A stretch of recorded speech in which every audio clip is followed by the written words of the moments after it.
नमस्कार, स्वागत है आपका। मेरा नाम है विपिन बेबाक। दिल्ली में विधानसभा चुनाव के बीच बीएसपी प्रमुख और यूपी की पूर्व मुख्यमंत्री मायावती ने अपनी पार्टी की स्थिति पर टिप्पणी की है। उन्होंने कहा कि बहुजन समाज पार्टी दिल्ली विधानसभा चुनाव में दमदारी के साथ अपनी भागीदारी निभा रही है और उन्हें विश्वास है कि अगर चुनाव स्वतंत्र और निष्पक्ष तरीके से होंगे और ईवीएम में कोई धांधली नहीं होगी तो उनकी पार्टी अच्छा प्रदर्शन करेगी।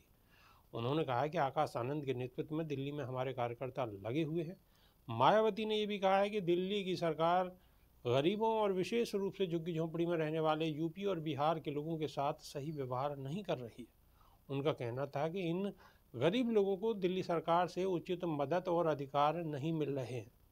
उन्होंने कहा कि दिल्ली में हर व्यक्ति को सोच समझकर वोट करना चाहिए ताकि उनका हित सुनिश्चित हो सके।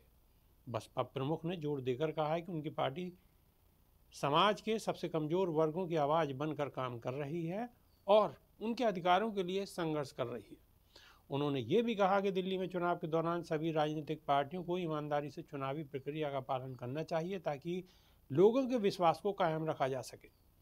मायावती का ये बयान दिल्ली विधानसभा चुनाव की रणनीति को लेकर एक महत्वपूर्ण मोड़ है, क्योंकि बसपा ने पिछले चुनाव में दिल्ली में अपेक्षाकृत कम प्रदर्शन किया था, लेकिन इस बार वे दिल्ली की जनता से बेहतर समर्थन की उम्मीद कर रही है।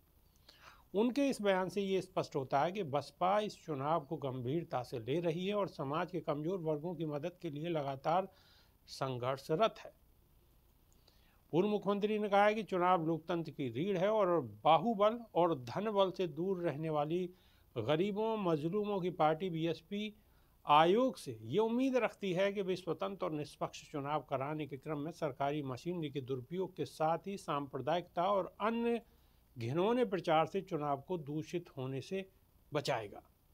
अभी के लिए सिर्फ इतना ही। नमस्कार।